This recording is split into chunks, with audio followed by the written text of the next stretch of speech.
Hi అండి. అందరూ ఏం చేస్తున్నారు? ఈ తుఫాను ప్రభావం అయితే మాకు మరీ అంత గాలులు అవి లేవండి. కానీ హోర్డింగ్స్ అవన్నీ తీయించేశారు. కానీ అది చాలా మంచి పని. గవర్నమెంట్ మంచి పని చేసింది. ఎందుకంటే మా ఇంటి దగ్గరే చాలా షాపులు పెద్ద పెద్దవుంటాయి. గాలులేస్తాయేమో ప్రమాదం అని. అయితే వర్షం మాత్రం కంటిన్యూస్‌గా పడుతూనే ఉంది మా రాజమండ్రిలో.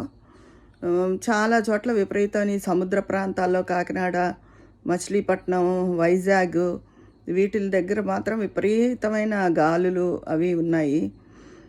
అయితే చాలామంది మొన్న సోమవారం నుంచి హెచ్చరిస్తున్నారు.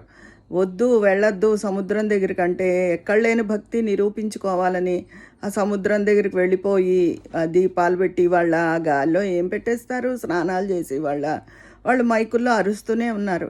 ఏదైనా జరిగితే నింద ప్రభుత్వం మీద వేస్తారు. కానీ ఎవరి జాగ్రత్తలో వాళ్ళు ఉండాలి కదండి. ఎవరి ప్రాణం వాళ్ళకు ముఖ్యం కదా. గవర్నమెంట్ని కూడా అనడానికి ఎన్నని వాళ్ళు చక్కబెడతారు. మన ఇంటిని మనమే చక్కబెట్టుకోలేం. ఎన్నింటిని రాష్ట్రంలో వాళ్ళు చేస్తారు.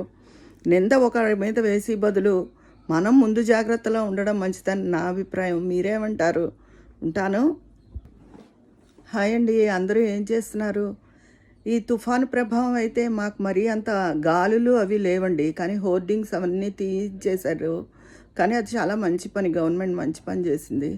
ఎందుకంటే మా ఇంటి దగ్గరే చాలా షాపులు పెద్ద పెద్దవుంటాయి. గాలులేస్తాయేమో ప్రమాదం అని. అయితే వర్షం మాత్రం కంటిన్యూస్‌గా పడుతూనే ఉంది మా రాజమండ్రిలో. చాలా చోట్ల విపరీతమైన సముద్ర ప్రాంతాల్లో కాకినాడ, మచిలీపట్నం, వైజాగ్ వీటిల దగ్గర మాత్రం విపరీతమైన గాలులు అవి ఉన్నాయి. అయితే చాలామంది మొన్న సోమవారం నుంచి హెచ్చరిస్తున్నారు. వద్దు, వెళ్ళొద్దు సముద్రం దగ్గరికంటే, ఎక్కడ లేని భక్తి నిరూపించుకోవాలని ఆ సముద్రం దగ్గరికి వెళ్ళిపోయి దీపాలు పెట్టి వాళ్ళ ఆ గాల్లో ఏం పెట్టేస్తారు, స్నానాలు చేసి వాళ్ళు మైకుల్లో అరుస్తూనే ఉన్నారు. ఏదైనా జరిగితే నింద ప్రభుత్వం మీద వేస్తారు. కానీ ఎవరి జాగ్రత్తలో వాళ్ళు ఉండాలి కదండి. ఎవరి ప్రాణం వాళ్ళకు ముఖ్యం కదా. గవర్నమెంట్ని కూడా అనడానికి ఎన్నని వాళ్ళు చక్కబెడతారు. మన ఇంటిని మనమే చక్కబెట్టుకోలేం. ఎన్నింటిని రాష్ట్రంలో వాళ్ళు చేస్తారు. నింద ఒకరి మీద వేసి బదులు మనం ముందు జాగ్రత్తలో ఉండడం మంచిదని నా అభిప్రాయం. మీరేమంటారు?